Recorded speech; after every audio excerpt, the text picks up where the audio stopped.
બાબા બાગેશ્વરનો દિવ્ય દરબાર જેનું રાજકોટમાં આયોજન થવાનું છે અત્યારે ચર્ચાનો વિષય એટલા માટે કારણ કે બે પક્ષ છે. ભક્તોમાં જેટલો ઉત્સાહ છે આયોજનને લઈને તો બીજી બાજુ એમની જે કાર્ય પદ્ધતિ છે તેનો વિરોધ કરનારા લોકોનો પણ અવાજ અત્યારે એટલો સંભળાઈ રહ્યો છે. વિવાદનો વંટોળ અત્યારે ચરમસીમાએ પહોંચ્યો છે. વિગતે ચર્ચા કરીએ આજના વિડીયોમાં. નમસ્કાર, આપની સાથે હું આકાંક્ષા. તમે જોઈ રહ્યા છો રાજકોટ. રાજકોટમાં તારીખ 5, 6 અને 7 જૂનના રોજ ધીરેન્દ્ર શાસ્ત્રી ઉર્ફે બાબા બાગેશ્વરના દિવ્ય દરબારનું આયોજન થવાનું છે. ભક્તોમાં અનેરો ઉત્સાહ છે. જોરો શોરોથી અત્યારે આયોજન થઈ રહ્યું છે. તો બીજી બાજુ એમને ઓપન ચેલેન્જ કરવાવાળા લોકોનો વર્ગ પણ સામે આવ્યો. પહેલા તો વિજ્ઞાન જાથાના જયંત પાઠકે તમને ઓપન ચેલેન્જ આપી, તે ચર્ચાનો વિષય રહ્યો. બીજી બાજુ સામાજિક કાર્યકર પુરુષોત્તમ પીપળિયા છે, તેમણે પણ આ વસ્તુનો વિરોધ નોંધાવ્યો. તો અત્યારે સમાચાર એટલા માટે કારણ કે એમને હવે ધમકીઓ આપવામાં આવી રહી છે. સમાચાર મળ્યા કે પુરુષોત્તમ પીપળિયાને ધમકીઓ આપવામાં આવી રહી છે. સતત મેસેજ કોલ્સ કરીને એમને ધમકીઓ મળી રહી છે અને એટલા માટે જ અત્યારે સામાજિક અને રાજકીય વર્તુળમાં પણ ગરમાવો આવી ગયો છે કારણ કે જેટલા પણ આયોજક છે તે અને બીજી બાજુ વિરોધ કરનારા લોકો આમને સામને આવી ગયા છે. તો વાતાવરણ તંગ થઈ ગયું છે. તો સમગ્ર મામલાને લઈને પુરુષોત્તમ પીપળિયાએ વળતો જવાબ પણ આપ્યો છે. સોશિયલ મીડિયા પર એક પોસ્ટ કરી અને પોસ્ટ કરીને આ વળતો પ્રહાર કર્યો છે અને કહ્યું કે ભલે હું શારીરિક રીતે અશક્ત હોય પરંતુ માનસિક રીતે તો હું સશક્ત જ છું અને ધર્મના નામે જે ધતિંગ અને અંધશ્રદ્ધા ચાલે છે તેનો વિરોધ કરતા મને કોઈ રોકી નહીં શકે.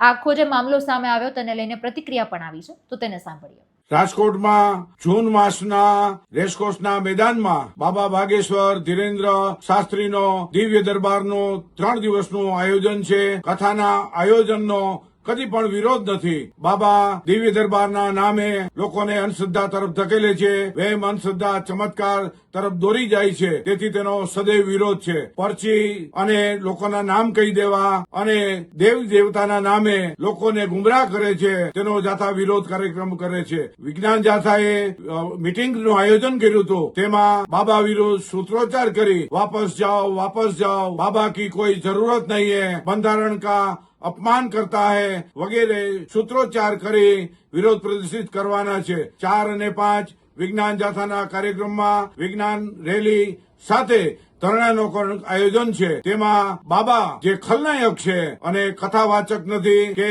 પોતે સંત પણ નથી, તેનું વર્તણૂક વિવાદાસ્પદ રહ્યું છે. આ બાબાનો જે લોકોને ગુમરાહ કરે છે દેશમાં અને અભિવ્યક્તિ કરે છે અને માનસિકતા બતાવે છે તે લોકો સમક્ષ મૂકવાના છે. વિજ્ઞાન જાથાએ સૂત્રોચ્ચારનો કાર્યક્રમ રાખી વિરોધ પ્રદર્શિત કર્યો છે. વિજ્ઞાન જાથા દેશવાસીઓને વિનંતી કરે છે પોતાના ગામમાં કાયદાની મર્યાદાની અંદર બાબા બાગેશ્વર વિરુદ્ધ સૂત્રોચ્ચાર કરી સોશિયલ મીડિયામાં પોતાનો અભિવ્યક્તિ અને પોતાનો વિચાર રજૂ કરે તેવી પણ આહવાન કરી લોકોને અપીલ કરે છે.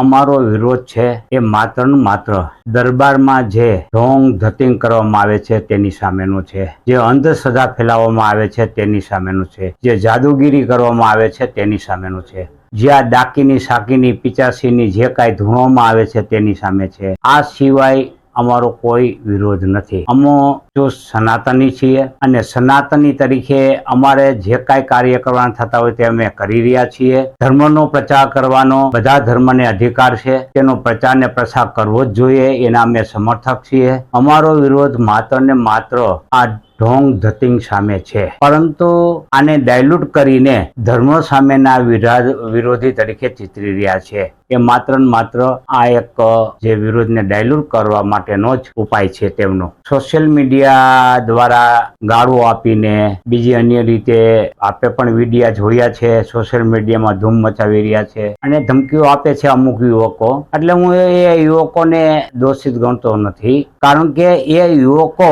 હજી પરિપક્વ થઈ રહ્યા છે. એમની ધર્માંધ અને ધર્મજનોની બનાવવામાં જે કઈ વિચારધારા છે એ દોષિત છે, એ યુવકો દોષિત નથી. સનાતની વિરોધી હું એટલા માટે સાબિત કરી શકીશ કે વિરોધી નથી. મેં રૈયા સ્મશાનમાં શિવ મંદિરનું નિર્માણ કર્યું છે. મેં કૈલાસ અમરનાથ જેવી યાત્રાઓ કરી છે, અન્ય ધાર્મિક સ્થળોની યાત્રાઓ કરી છે. હું ઘણા જે ભાગવત કથાના આયોજનો છે એમાં ભાગીદાર રહ્યો છો, પાર્ટિસિપન્સ કરેલ છે. એટલું જ નહીં, મેં દાન પણ આપેલ છે અને અનેક ધર્મ કાર્યમાં હું અગ્રેસર રહ્યો છું. ત્યારે સનાતન વિરોધી હોય તો આ પ્રશ્ન આવે જ નહીં. એટલે હું ખુદ ચુસ્ત સનાતની છું. એટલે મને વિરોધી એટલા માટે ચિતરવામાં આવે છે કે મૂળભૂત ઉદ્દેશ છે એ ભૂલાઈ જાય અને ધર્મ વિરોધી ચિતરી અને પોતાનો બદઇરાદો સાબિત કરવા માંગે છે.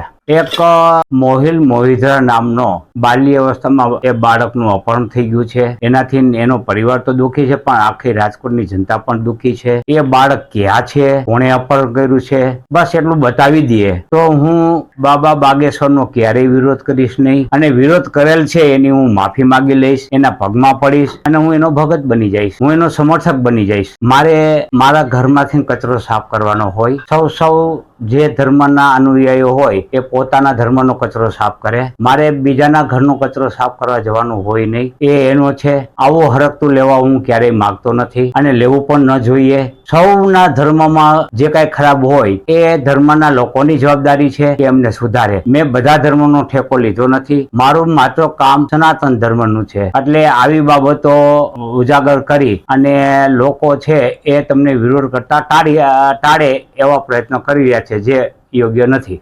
એટલે અત્યારે વિવાદ ખૂબ વધી ગયો છે. જયંત પાઠકને પણ કોઈ વ્યક્તિએ કોલ કર્યો હોય, કોલ રેકોર્ડિંગ પણ અત્યારે વાયરલ થઈ રહ્યું છે. બીજી બાજુ જેટલા પણ આયોજકો છે તેઓ પણ અત્યારે આ બાજુનો પક્ષ છે, તો બીજી બાજુ વિરોધ કરનારા લોકોનો પણ એક બીજો પક્ષ બની ગયો છે. વિવાદ ક્યાં જઈને ઊભો રહે છે, ક્યાં જઈને શાંત થાય છે, અને જ્યારે આયોજન થવાનું છે એ દિવસોમાં શું થાય છે એ જોવાનું રહ્યું. સમગ્ર મામલાને તમે કઈ રીતે જોવો છો કમેન્ટમાં જણાવજો. ફરી મળીશું. હવે રજા આપશો. નમસ્કાર.